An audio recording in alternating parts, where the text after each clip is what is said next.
समस्त मिथिलावासी के प्रणाम करे छी। आइ हम एकटा एलहुँ हैं नचारी लऽ कऽ। नीक लागत तऽ लाइक शेयर सब्सक्राइब जरूर करब। जय मिथिला जय मैथिली। देखू मैना जमाई जटाधारी, देखू मैना जमाई जटाधारी, जटाधारी है जटाधारी। देखू मैना जमाई जटाधारी, देखू मैना जमाई जटाधारी, देखू मैना जमाई जटाधारी। शिव जी के माथे पर दुतिया के चंद्रमा, शिव जी के माथे पर दुतिया के चंद्रमा। गौरी के शोभन सिंदूर लाली, आहे गौरी के शोभन सिंदूर लाली। देखू मैना जमाई जटाधारी, देखू मैना जमाई जटाधारी, जटाधारी है जटाधारी।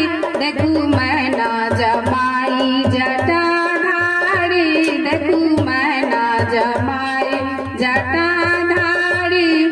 शिव जी गले में शोभे रुद्र के माला, शिव जी गले में शोभे रुद्र के माला।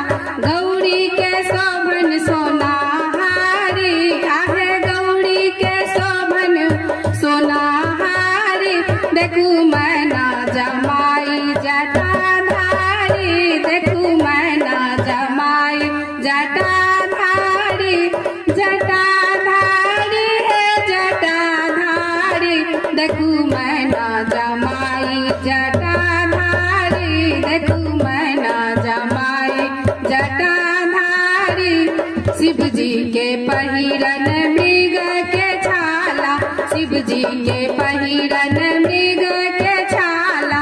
गौरी के शोभन चुंदर लाली, आहे गौरी के शोभन चुंदर लाली।